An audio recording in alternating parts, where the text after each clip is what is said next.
Hello, this is Pat Herold from the Chromix Tech Support Department with another installment of our Tips and Tricks for ColorThink. Tips and tricks in 5 minutes or less. Device link profile. Since we're spending so much time inside these days, I need to come to you from within the ColorThink grapher. There is not a lot of room in here. I don't know how well this is going to work.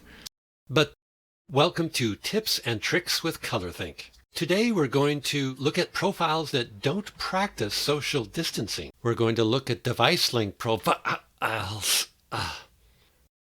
Tell you what, let's get rid of the ColorThink grapher and let's bring in the worksheet. And let's start there. Some people have a hard time understanding device link profiles. These are generally used to link two profiles together into one profile. And if your RIP can use device links, there are some advantages to using them. You can get more accurate simulations of a standard that you're trying to hit, or they can be used to save ink or preserve a clean black channel. ColorThink actually makes it very easy to visualize what's going on, so hopefully the lights will go on with this video and you'll learn a few tricks about the worksheet along the way. The easiest way to make a device link profile is using the ColorSmarts guide. Here you can use ColorThink to actually create a few very specific kinds of profiles. Say I want to create a device link profile that'll handle taking images from a Grackle 2013 to the profile that I made for my Canon ProStream press. The front end of my Canon will allow me to use each of these profiles in the conversion, but I want to instead use a device link so I can preserve my clean blacks. The profiles are laid out in the worksheet sort of like a time frame from left to right. What this will do is take the CMYK input from the first profile and tie it directly to the CMYK output, so the processing does not have to go through the connecting lab space. I can change the grid resolution if I want the device link to be more precise, and I can check Preserve Clean K channel in order to keep the black only channel clean. What's it say? K only colors become tone corrected K only on output. Build link, and it combines it all into a single device link profile. Notice that when I'm done, this device link profile does not have a gamut volume.